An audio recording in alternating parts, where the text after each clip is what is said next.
Well, it was at that moment when nobody, it was suddenly out of fashion. Can you imagine? I couldn't wait to get to London.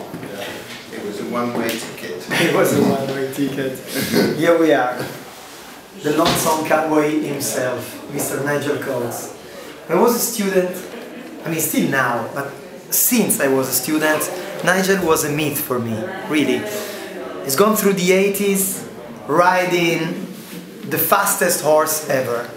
He's 1949, and 1949 are also Philippe Starck and Borek Šipek. And I've always felt kind of a connection between the three of them. They almost started all together. Actually, Nigel was the fastest. Nigel was a superstar. Really, I remember in the 80s, you only opened magazines and there was only Nigel on it. I mean, Nigel was the first one to go to Japan, admired as a god. You know what I mean? It's like Philippe, the success of Philippe, in a way, came after yours. I mean, you were I think so, but it's much superstar. better that you say it than I do. But No, but it's true or not, Nigel? I mean, you were the first real superstar. Then, of course, Philippe has done what he has done. And you sometimes have gone down from the horse, but because you like to take some pauses, right? absolutely, but it's really because I loved riding. And if you love what you're doing, then somehow it's not to do with ambition or trying to get here or there. It's because it's actually happening for you in everyday life. And I remember in the early 80s, the thing that sparked it all actually was the realization that London was a city falling to pieces. And me and a group of my friends realized that there was a huge opportunity to develop an aesthetic out of this destroyed world, which was kind of post-punk. And we got onto that horse, rode that one, and enjoyed the experience. And then I was picked up to go to Japan. And when I got to Tokyo, I thought, fuck, this is actually like what I've been imagining. And they took to me straight away. And I could bring that architectural sensibility to Tokyo and move it forward. So it was because I think I had this feeling of the city as a whole. It wasn't about creating objects. It was about engaging with that kind of entropic destruction and construction that is very much part of the Tokyo landscape. And I've always been inspired by cities in their change, in their dynamics. That's kind of, I'm not interested in dead, fixed, heavy objects. I'm interested in light objects that keep converting.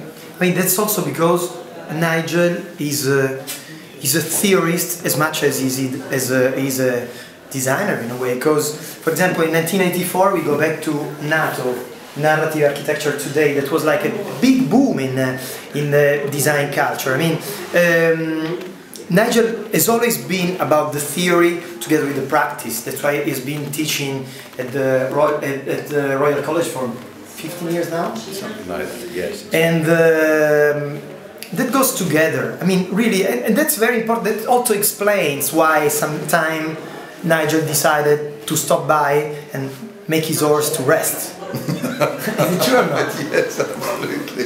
You've got to give a horse a rest sometimes, haven't you? They've got to eat and to piss and...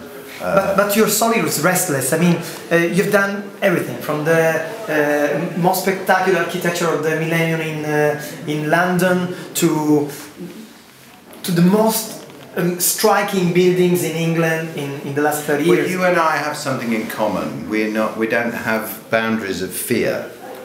There's not some kind of taste police overseeing what we do.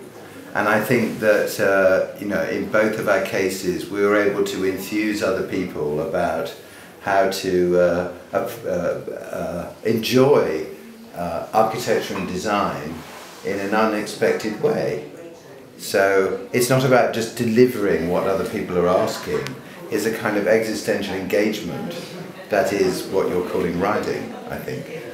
And what about Barockabilly? Because when I heard about the title of your last show, Barockabilly, I thought that you are totally Barockabilly. Would you explain this concept to us? Well, this show here in this small gallery is, it's like a three-dimensional portrait of an imaginary figure. And I suppose this figure is a bit me, but it's also my great friend John Maybury. whose own apartment inspired some of the bits of writing about this show. It's a small world with kind of a big dimension of dreaming and imagination in it.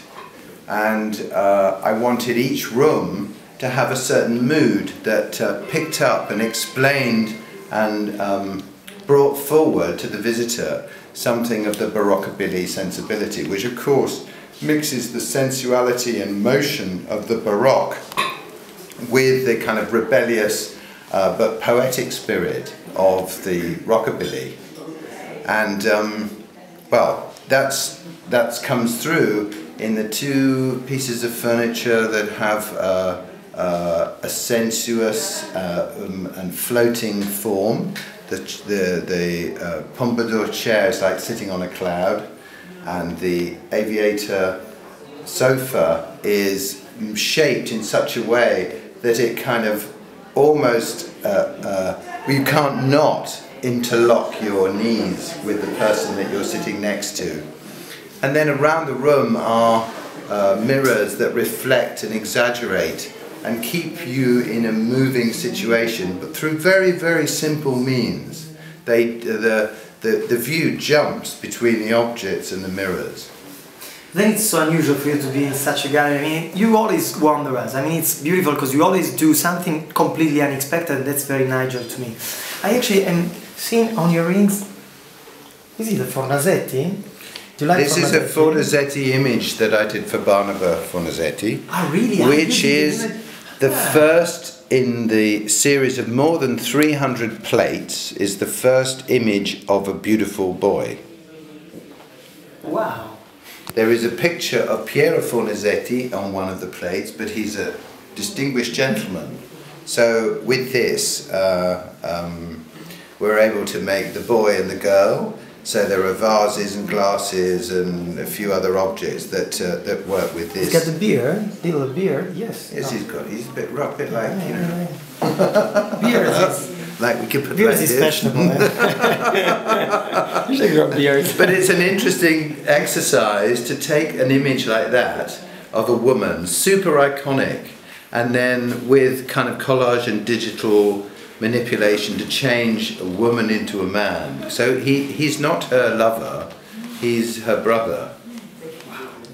You are my brother, Nigel. I really adore you. Yeah, you know. I'd love to be your brother too.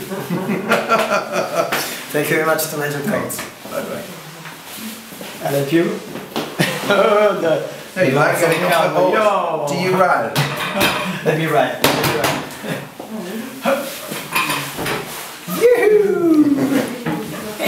I don't know if you got it, but the part on a real saddle, there are cushions underneath for where the saddle sits on the horse. Oh yeah, no. So I thought I'd extend the cushions and make them much bigger and a different colour, and kind of make them even more overtly sexual. So this form is both, well, I think of it as both male and female. You can jerk on it. You can jerk on it. Well, I haven't because it's been in public spaces, but one could. The point is that this is the Barockabilly's playroom, right? That's absolutely. And I can tell that you're ready to go. I feel so Barockabilly. Grande Nigel. Thank you very much, Nigel. Pleasure. Thank you. And when you come to Milano, let's have a beautiful dinner together, you know. Might be here forever.